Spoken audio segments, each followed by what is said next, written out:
Okay, guys, before we get into this episode, I wanted to do a couple of housekeeping things really quickly.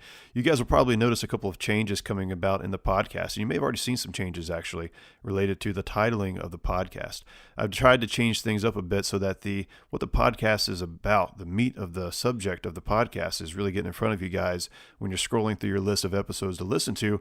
And you're not just, looking at a number, number 21, number 23, whatever the case is, and then having to scroll through who the author is. You may not even have heard of them to get to the part where it's, actually talking about what the podcast is about. So it's some changes coming there, and you guys are probably already seeing those. You're still in the right place. This is still the Wolf and Iron podcast. The other thing is this. How can you guys help the Wolf and Iron podcast, Wolf and Iron, grow? Well, I was asking for reviews before, but you know what? That just sucks. I mean, just to be honest, iTunes makes it so freaking difficult to leave a review, to do something that's so nice and so easy that I'm just not going to ask for them anymore. Now, I still like reviews, and if I get a really good one, I'm going to read it here on the podcast. But here's the thing. If you want to see this thing grow, if you want to help other guys grow, if you want to be on mission with me, the best thing you can do is to share it. Share the podcast, share the articles, that kind of stuff. And you guys do such a good job of this already. And I want to say thank you guys for doing that. I couldn't do this by myself. I started this thing hoping that some other guys would show up to be on mission with me, and you guys are doing just that. So thanks for sharing. That's really the best way to help out. If you want to leave a review, you can figure it out, and I will be very appreciative of it. And kudos to you for doing that. But the best thing you can do is, the best kind of review you can leave is when you talk to another guy and say, "Hey, check this thing out. You're going to love it." Okay, that's enough housekeeping. On with the show. Duty, honor, country dictate what you ought to be, what you can be, what you will be. The destiny of man is not measured by material computations. When great forces are on the move in the world, we learn we're spirits, not animals. Now we are the masters of our fate. Howdy, gents. Welcome back to another episode of the Wolf and Iron podcast. I'm your host, Mike Yarbrough, founder and curator of wolfandiron.com, and I'm glad you're here. Men, my guest for the podcast today is one for the books. He's author Eric Barker, and he's written the book Barking Up the Wrong Tree. It's the surprising science behind why everything you know about success is mostly wrong. And I'm going to say right now, this is the best book that I've read all year on the topic of success, what it means to be successful, and why we have this sort of image in our head of what success looks like, what it takes to become successful. And I'll even see this on the different sites that I frequent, forums and Facebook groups and things like that. And guys will say, success never sleeps, or early bird gets the worm, or whatever the case is, right? There's all these mantras that we have about what it means to be successful. And Eric does a great job of taking a lot of these things and looking at the science behind this stuff. What do the studies actually say about people who are successful? And it's really surprising.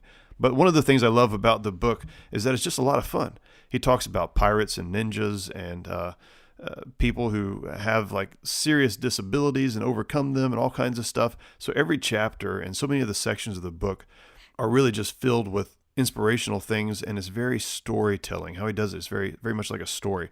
And so it's not your typical sit down, listen to the statistics kind of book, get ready for a boring but important read. That's not it. This is a fantastic book, guys, and you got to pick it up. So be sure to head over to wolfandiron.com/Eric Barker and find out more about how to get in touch with Eric and pick up a copy of the book. So without further ado, here's my guest, Eric Barker. Well, Mr. Eric Barker, thank you so much for being on the Wolf and Iron podcast. Oh, it's great to be here. Well, look, I want to start off by commending you on this book because I've burned through a number of success books this year. I started my own business, and Wolf and Iron's kind of taken off, and I've just been going through books like crazy. And yours, literally, I'm not making this up, hands down, is the best book on the topic of success that I've read all year long.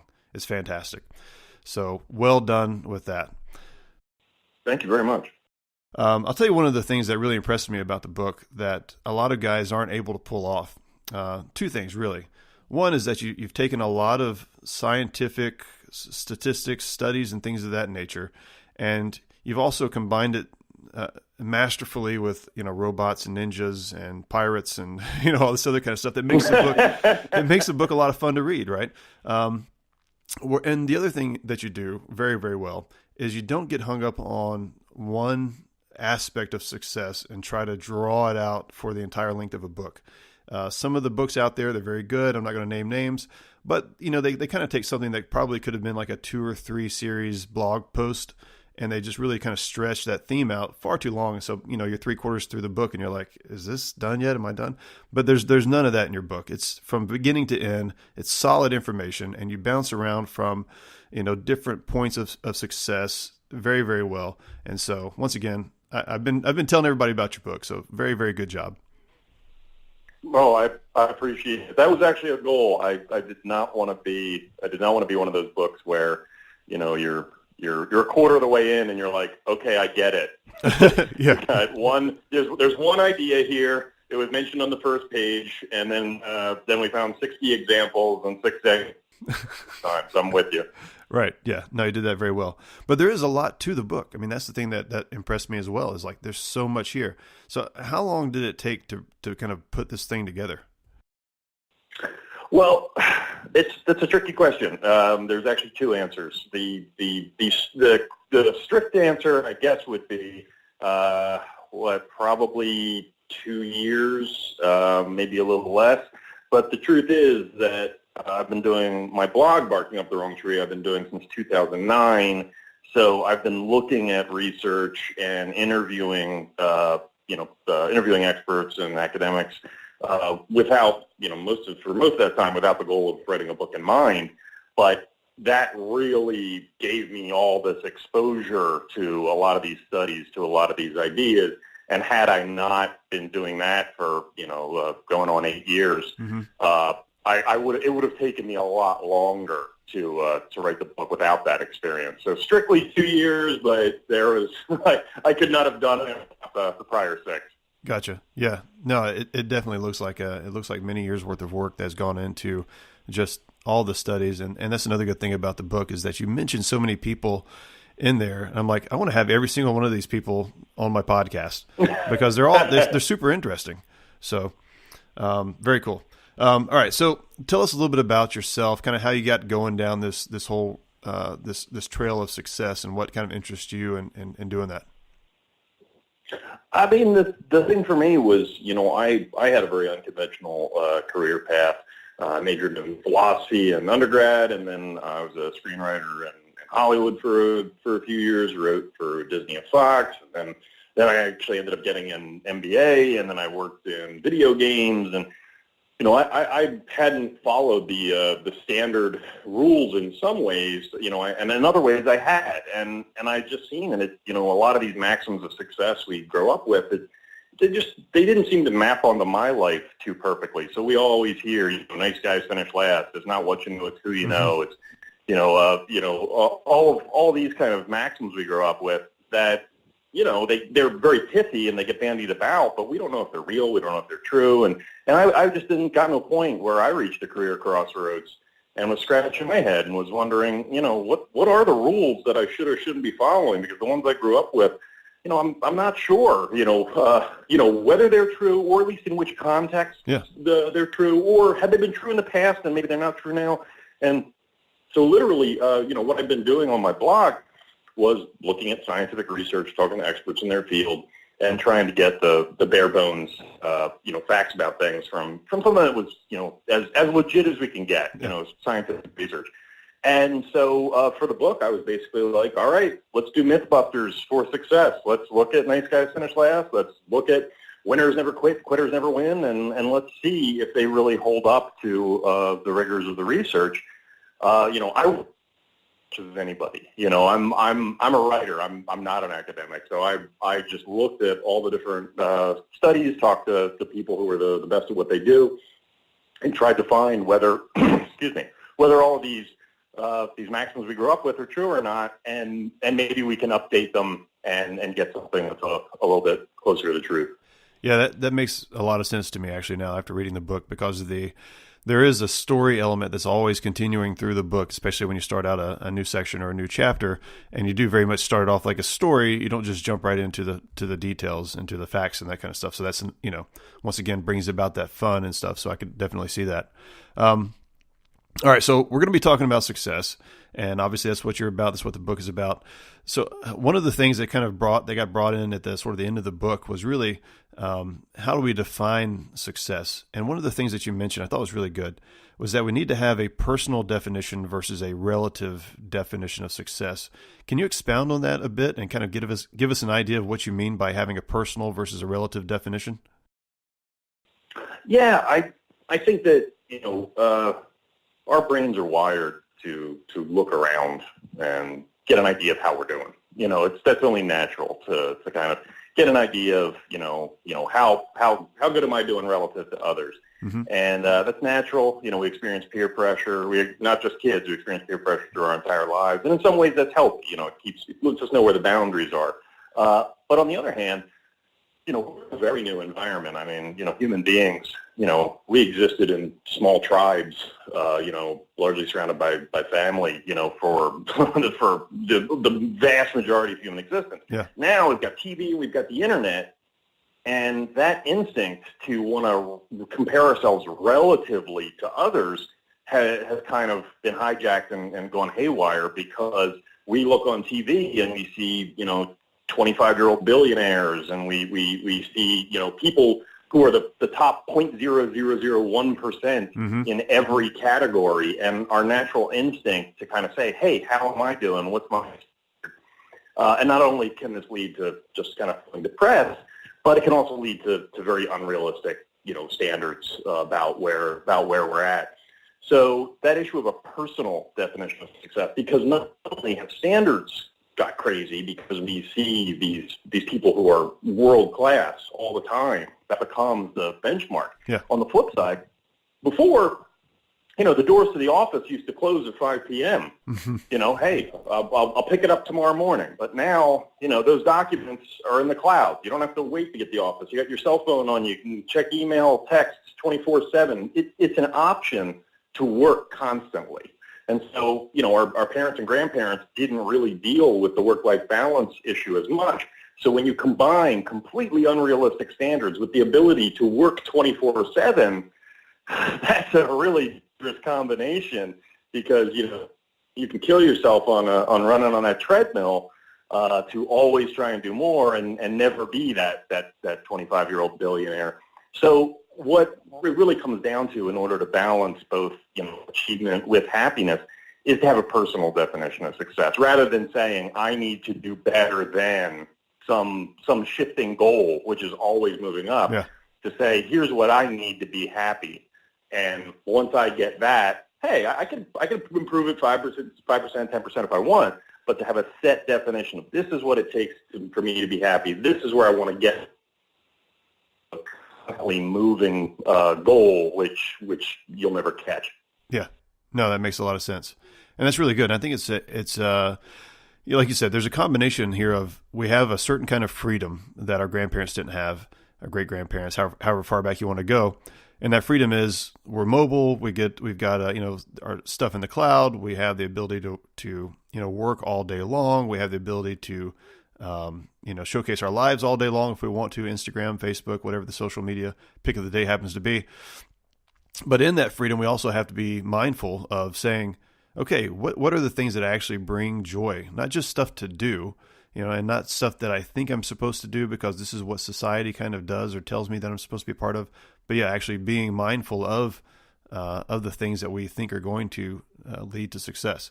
So that's very good. Absolutely. I was thinking about, you mentioned grandparents and stuff as well. Can we go back to a point in time, not a point in time, but can we go back to a place where we're satisfied as a people? This is just sort of just getting your opinion here, where we're satisfied with, having a home that's paid for, or having a family that's happy, or having a little bit of farmland, or whatever the case is, Or are we always going to have this battle kind of going forward of like, yeah, there's always more that could be had, but I'm going to settle for this piece here?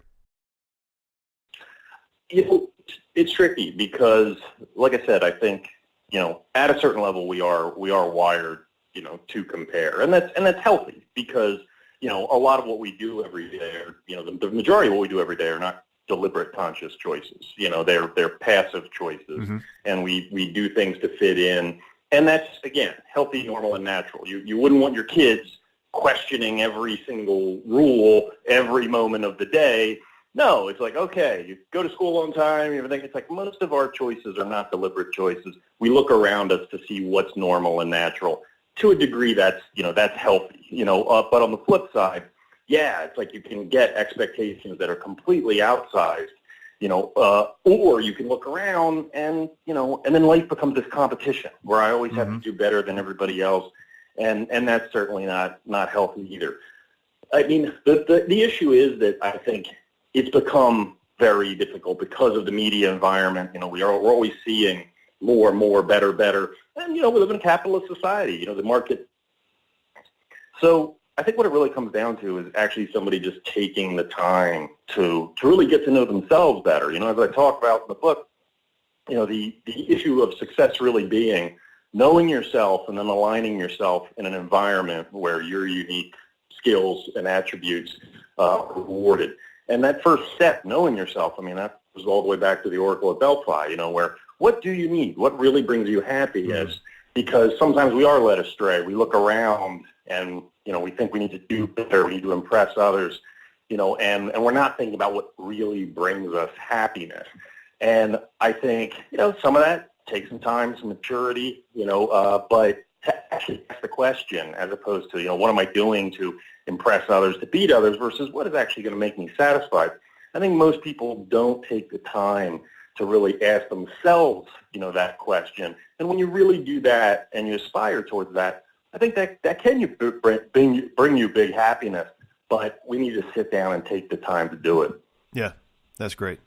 Yeah, it's really good. So I want to jump over to grit for a bit here. There's a section in the book where we're talking about grit and you're talking about the SEALs and that kind of stuff. And you eventually get into talking about optimism and how big a role that plays. Then there's a little bit of discussion about, realism versus pessimism and that kind of stuff. So I want to go down this road of what makes up true grit and is just, bear down, get it done, no matter what. Is that the thing that makes people successful, or is there something more to it than that? I definitely think if you look at the research, there's something more to it than that, because right now grit is kind of having its day in the sun, and with good reason, because a lot of us struggle with persistence over the long term to achieve goals. But on the flip side, we need to. Quitting is important. I mean, quitting is very important, and it feels good too. At the very least. I would not be very happy if I was still playing with Transformers and playing T-ball. I mean, you're going to quit things at certain periods of your life, and you're going to move on. And, time does not scale infinitely. You only got 24 hours in a day. So, if you got a job, you got a family, you got a hobby you enjoy, you got to sleep, you got to eat. Yeah. There's only so many hours in a day. So we need to not get too kind of T-shirt philosophy, bumper sticker philosophy. Never quit. No. There are things you absolutely probably need to quit. So it's a matter of, with those few things that are really critical. Your career, your long-term aspirations. Your family, your friends. How do you show grit? In terms of sticking with the things that really matter. And we see a number of things shown in the research, and optimism seems to be critical, because we all talk to ourselves. We all say approximately 300 to 1,000 words to ourselves every minute in our heads. And what you see, and specifically you see in the research by the Navy on the SEAL team, is that optimistic self-talk, does help us going, because at its basis, it's very intuitive. If you don't think you can do this, why would you continue with it? Yeah. That's not rational. And if you do think, hey, things are going to work out. I walk into the casino and I am sure I'm going to win $1 million. Well, it would be stupid not to place a bet. Now, the facts might be wrong, but if you are sure, then hey, you're going to keep going. And if you're not sure, well, is this really worth it? So optimistic self-talk, have been found in many research, again at the extremes, Navy SEAL training. To help people keep going and not quit. And that usually comes down to what Martin Seligman, a great researcher at the University of Pennsylvania, said is the 3 Ps. feeling things are personal, permanent, and pervasive. Okay. And what that means is you feel like if this is working out, it's personal. It's due to me. It's due to my great work. That it's pervasive. In other words, this is going to keep working out. And that, pervasive is that it's going to work out in many domains, and that it's permanent. It's going to keep working out. When we feel like things are personal, permanent, and pervasive, I want to keep going. And when we feel like negative things are personal, it's my fault, I screwed up. Permanent, I'm always going to screw this up. Pervasive, I'm going to screw this up in every category. Then you have a pessimistic outlook, and it only makes sense to quit. So that's really where the battle is fought, is when we have those pessimistic thoughts in our head, looking at the outlets of personal, permanent, and pervasive, and questioning. When you start to have those pessimistic thoughts, is it really all my fault? Is this really going to affect every time I do this? Is it really going to affect, every area of my life? Questioning those pessimistic thoughts and then, bringing ourselves back to optimism. That questioning can help us move from a pessimistic mindset to an optimistic mindset and therefore be more gritty. Yeah. No, that's good. And when I think about this, I hear a lot of guys that say, I'm not a pessimist, I'm just a realist. Is that a cover, do you think, for pessimism? It can be. Okay. It can be. And there is it's interesting. On one hand, obviously, the person could be accurate, and on the other hand, yes, it could be a cover. But what's an interesting fact from the psychological research is that most people are overly optimistic. Human beings are basically wired for this, and there's some argument that is actually the healthier perspective because when you think about it, most things don't work out. There's an established psychological principle called depressive realism. Yeah. And what that means is they've done studies, I forget the specifics, but basically people were supposed to predict, how things are going to work out. And what you see is the average person, pretty happy, pretty healthy, they tend to be overly optimistic. They are less accurate. And they're generally less accurate in terms of being too optimistic. However, you have some people who are very accurate. Yes, those people are called clinically depressed. And because we are wired to be a little more optimistic, to go out there. That seems to have had some sort of evolutionary survival value to keep trying. So it's really an issue of how we handle that, where you don't want to, and I talk about this in the self-confidence chapter, you don't want to become delusional. Yeah. You don't want to become inaccurate where you're going around believing these crazy things. So, it's more of an issue of subtlety. Right. If you're talking about something where risks are really big and dangerous, then a little bit of depressive realism, playing it on the safe side is probably healthy. If this is a little bet, if this is just some little thing you're trying, it's not going to be a crazy amount of investment. Give it a shot, see what happens. It's high upside, low downside. Hey, why not be more optimistic? So you want to be a little bit more nuanced in how you bring that out, given the costs and the rewards involved. No, that's great. And I think about the stories of, and there's many stories of the guys who were super, you call them type A personalities or whatever it is, ENTPs, however you want to label them, but they were super optimistic about whatever their current idea was. And a lot of times they would get other people through their optimism involved in this project, and it would start to take off and things would be going, full steam ahead with some business and some idea that was going to be successful, but they would end up just running it into the ground basically because of their continued optimism, and they never had the ability to put the brakes on themselves and say, you know what? There's a point at which I probably should be a little bit more realistic or take it a little bit slower here, or listen to the people who are around me. So I think that's a good, when you talk about being nuanced, I think that's a really good point. Just being nuanced between how, you want to be you want to err on the side of optimism, but you also have to have some, realistic perspective in your life. And if you're one of those guys that's super optimistic all the time, then you got to get some people in your life that can help you kind of see the other side of things or the potential dangers out there. So that's good. So let's jump over to this section here about, you mentioned self-control. And I thought this was really a really good point. So how does not self-control, self-confidence. You mentioned, you're talking about self-confidence and optimism. How do those things work together? Are they the same thing? When we talk about being confident in yourself and also being optimistic, or is there a difference between those? It's interesting because I think if you look at the literature, there would be some overlap. Certainly in a number of areas, I think there would be some overlap. Except that optimism doesn't have to be related to you and your skill set. You can believe that, hey, things are going to work out, and by the same token, you can be very confident about your abilities, but not confident about the overall success of a project. So you might be a fantastic quarterback, but the rest of the team might be terrible. So you could have great self-confidence in your abilities as a quarterback and still think we're going to lose a game. So there's that issue of, hey, yes, I believe things are going to work out. I don't know what the hell I'm doing, but I think things are going to work out. So I think there's overlap in the Venn diagram, but I don't think they're the same thing. One thing I think that is critical in terms of that overlap, which is a good principle for people to understand, is the idea of control. Okay. Is just the idea that the human brain really likes control, because when we don't feel we have control over a situation, anxiety raises, and basically the thinking part of your brain, the prefrontal cortex, basically goes offline. You're not thinking clearly, you're not thinking straight, you're reactively responding to emotions, and that does not usually lead to good things. Usually it's a panic. So the idea of control, and what's really interesting is when you look at the research, it's not actually having control. It's the perception of control.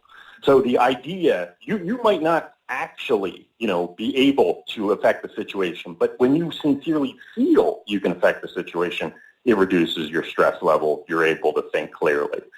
And I've interviewed Navy SEALs, bomb disposal experts, across the board. And I hear this again and again, just that perception of control, focusing on what you have control over, and this goes all the way back to, you look at Stoic philosophy. It's that same critical distinction in terms of what can I control, what I cannot control, and I should ignore what I cannot control. I should focus on what I can. So when you look at that in terms of optimism, when we feel, hey, this worked out well, and I was responsible for it, you start to feel good, you start to feel in control, you feel optimistic, you feel like things are going to go forward. When you feel like I was responsible and I screwed up, you don't feel so good. You're not going to have grit. You're not going to have resilience. In terms of self-confidence, again, feeling in control, able to achieve things, that's a great feeling. So, in general, we want to look for areas of control, and you want to start there, and you want to be able to branch out, from those. So I wouldn't say self-confidence and optimism are the same thing. There's definitely some overlap, and there's also dangers in the extremes of either, being too optimistic when you shouldn't be, sure. Or being delusionally self-confident. Both of those can be very dangerous. So, when I read this book and I'm listening to you now, one of the things that I liked about it was that it actually aligned with a lot of my default kind of personality, just how God made me or how I've come about. And so I'm an optimistic person by nature. I'm a dreamer. I'm a number of things that align with being a successful entrepreneur. And the future still is still out on whether this will all turn out, correct or not. But, but it's lining up really well for me. But I know there's guys listening to this that are going, dude, I'm all the opposite of the things that you're saying is successful. I don't speak positively to myself. I can't seem to control my thoughts. I seem to go into the dumps. Every time something bad happens, I think it's my fault. I take the weight of the world on my shoulders, so on and so on. Is it possible for someone to correct their personality type or their way of thinking enough to go from being a perpetually unsuccessful person in so many areas in life, whether that be relationships or business or what have you, to being successful? Or is this kind of a fruitless endeavor for someone they find themselves as a pessimist or whatever the case is? No, I think there's always a way for people to improve, to some degree. And the critical distinction I would make is, are we talking about universally, bad characteristics, or are we talking about, differing personality traits? Because this is something I get into, very specifically in the first chapter, where there are some people who, there's some people that it's a theory in genetics of orchids and dandelions. Dandelions are very resilient. Mm-hmm. They're very similar. They pop up by the side of the road. You don't have to water them. And orchids are these really delicate flowers that are very difficult to raise, very difficult to take care of. But if handled properly, they become the most beautiful flowers imaginable. Okay, cute little analogy, but the truth is that actually maps onto what we're seeing in terms of genetics very well, Mm-hmm. which is that most people are dandelions. They'll do fine. They're not going to become serial killers. They're probably also not going to become billionaires, but they'll do just fine. They're in the middle of the bell curve. Pretty good. And you got people who are orchids. You got people who differ from the man, and they might end up at the extreme of ending up in jail or broke. On the other extreme, they might end up as billionaires or people who change the world. So obviously, if you're so depressed you can't get out of bed in the morning, okay, that's a clinical problem. Yeah. That is not. I wouldn't call that so much a personality trait as in a disorder, much like a medical disorder that needs to be treated. But as long as we step away from the extremes of you are not a functional human being, then we have to say it's like when in the book I talk about the idea again of knowing thyself.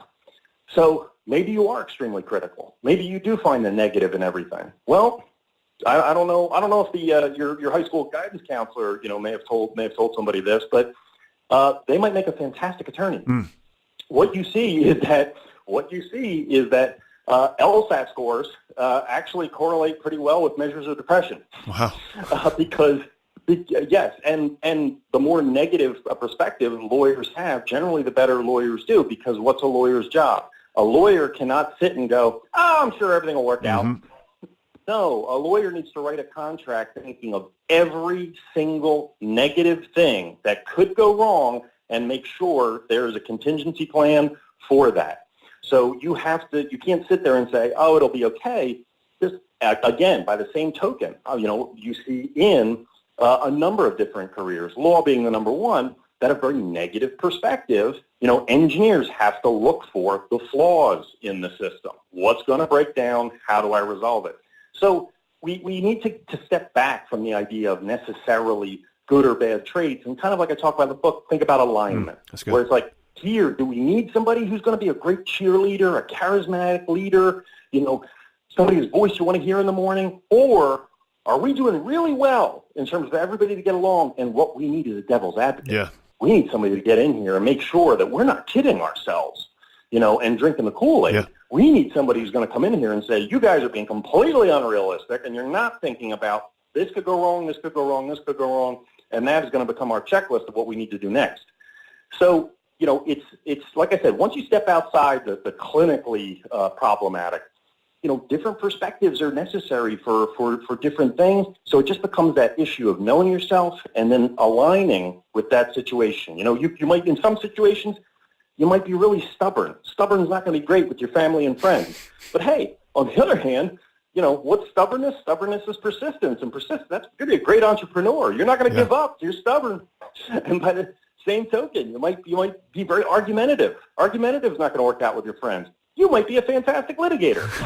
I mean, so it's really that issue of, rather than just going good and bad, of thinking alignment. What is needed here? Where do these strengths really thrive? And looking at your personality in that way. That's really good. I like that a lot. I like the idea of aligning your strengths there. Yeah, excellent. And I did another podcast. It was just a solo episode, and I talked about iron sharpening iron and just how you need all kinds of different guys in your life. You need those guys that are going to be tough on you. You need those guys that are going to, show you a lot of appreciation and commend you on the things that you do well, but you need the guys that are going to call you out as well. So that's really good. So you talked about self-confidence. We got into another thing, though, called self-compassion. And this was really good. I haven't heard this term before. I don't know if you coined it, but either way, it's really, really good. And I do see the value in this.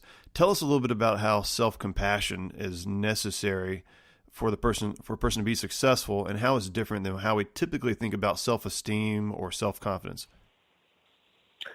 Yeah, self-compassion. It was really kind of funny that when you look at the literature, Albert Ellis is one of the big heavyweights in terms of psychology in the 20th century. They actually did a list of they had psychiatrists rank the most influential people in psychology, psychiatry, and Albert Ellis actually came in ahead of Freud, and Albert Ellis had this idea that self-esteem was really bad, that the paradigm itself was a bad way of looking at the world, that you're either confident or not confident, because confidence is often either delusional or contingent. Yeah. You are either telling yourself you're better than you are, which is basically it's like a stock market correction. Eventually, reality is going to remind you how good you are, no matter what you believe. Right. So as the old saying goes, there's no such thing as a pretty good alligator wrestler.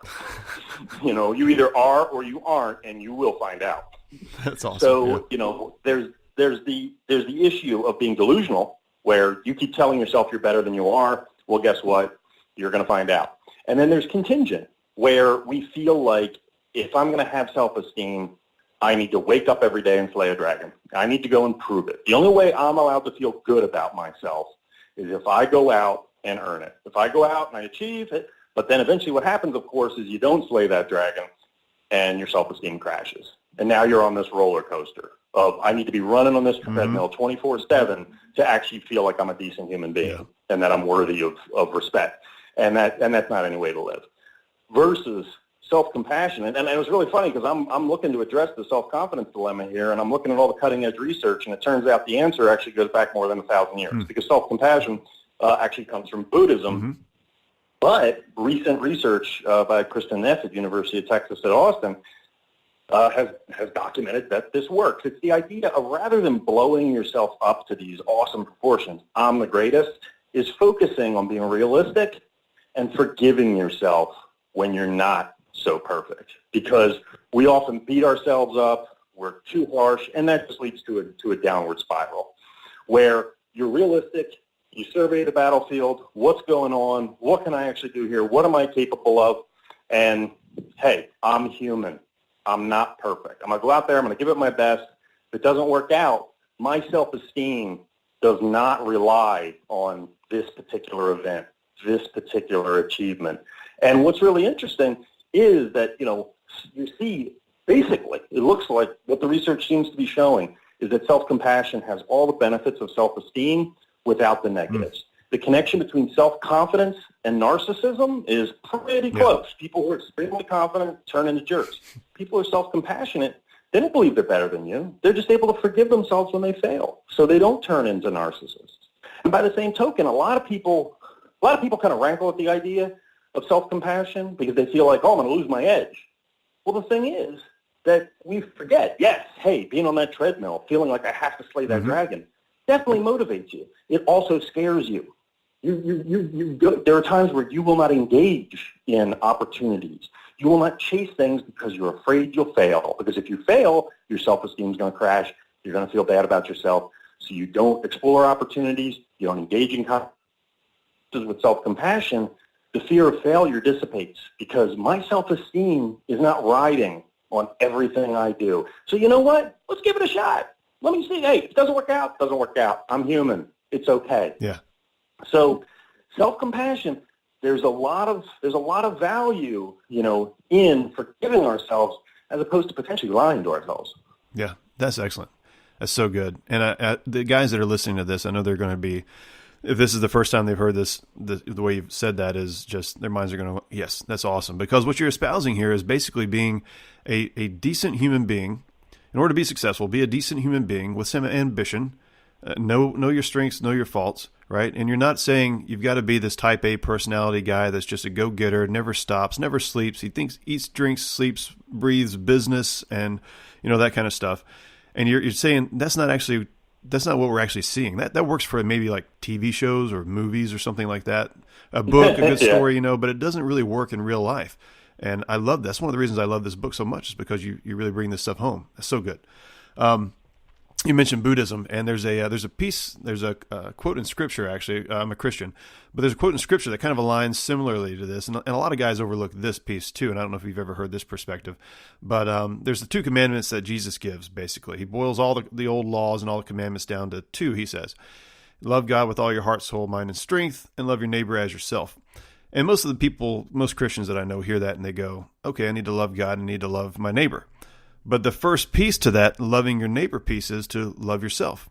Love your neighbor as yourself. And so there is that self-compassion, that self-love piece that a lot of guys, in the Christian world that I'm usually involved in, they sort of toss that out and it's all about other people and they think that's the right road to be on. And if you miss that piece of how do you feel about yourself, do you have compassion for who you are, then you're going to get burnt out one way or the other. Because you're going to be giving it all out to others, and that's certainly not what we're made to do. So it's really good, really good. I think it's a great point, because I think, as you're saying, I think a lot of guys do feel duty to around to their friends, their brothers. They feel a strong duty to them, and they're a lot more hard on themselves. They will happily say, "Oh yeah, friends, hey, they're human. They screw up." But I think a lot of guys are reluctant to say, "You know what, that's okay." And I think we often beat ourselves up because we're not as forgiving with ourselves as we are with others. Yep. Yeah, it's good. So let me jump over to this piece here about we talk about just hitting the grindstone and just being all day long hustling hard as we can to get stuff done. And sometimes we kind of fall into this trap. If I just work harder, if I just work more, if I just put in the extra hours at work, it'll all be worth it someday. And you have a great section in the book that talks about this.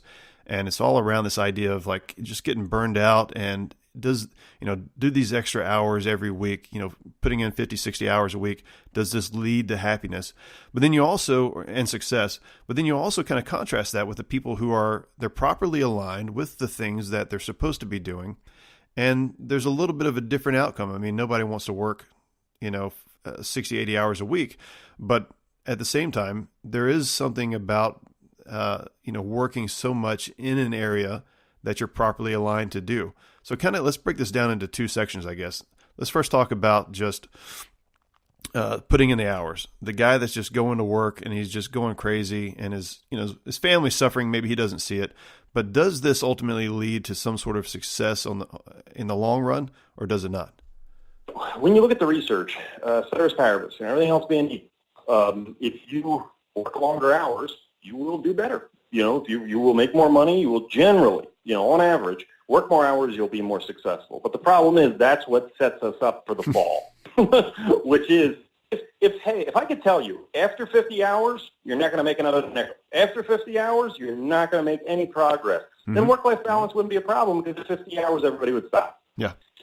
And the problem is that, yes, more hours usually translates into more success. However, what you see in terms of the issue of work-life balance is that one of the biggest people make, this is Harvard and Clayton Christensen, they talk about a few different ideas there, but one is people have a collapsing metric. And what that means is that people find one way to measure how successful they are in life, and they just collapse everything into that one number. And basically that's a mistake, because the number usually ends up being money. And as long as that number goes up, everything's good. And of course, that's how you end up depressed. That's how you end up divorced. That's how you end up with, terrible health, because all you're thinking about is money. You're not thinking about the other things. Sure. What I found is that people who experience work-life balance, who basically are both successful and happy and enjoy living a fulfilled life, those people generally have 4 metrics they went by: happiness, achievement, significance, and legacy. And what those 4 means: happiness is, are you enjoying what you're doing? Number 2, achievement. Achievement is, are you achieving your goals, getting ahead, at the office? Third was significance, is what you're doing having a positive impact on the people you love and the people who love you. And then 4th was legacy. In some small way, is what you're doing making the world a better place, is having a positive influence on others. When people look over the course of a week or a month and they feel like they are putting a deposit in every one of those 4 buckets, those are the people who felt like they had a well-rounded life. Because you can feel very happy, but you got to pay the rent. Or you can be achieving a lot, That maybe you don't enjoy what you're doing, and maybe your family is not proud of what you're doing. Those happiness, achievement, significance, legacy, and that's where you go from successful career to successful life. Oh yeah, that's good. That's really good. Well, let's wrap this thing up because I don't want to take too much of your time here. There's so much more to go into. I think there's a lot of stuff here for you guys to digest, and I definitely want them to go out and get your book. Barking Up the Wrong Tree is the surprising science behind why everything you know about success is mostly wrong. And it's by Eric Barker. And this has been a fantastic conversation. I absolutely, once again, I'll say it, I love the book. And it's going to be one of those books that I'm just pitching to guys that want to get on the success bandwagon in every area of life. And I'll end with this. I want to know from your perspective, we talk about legacy and we talk about these 4 areas of kind of focusing on happiness and success in life.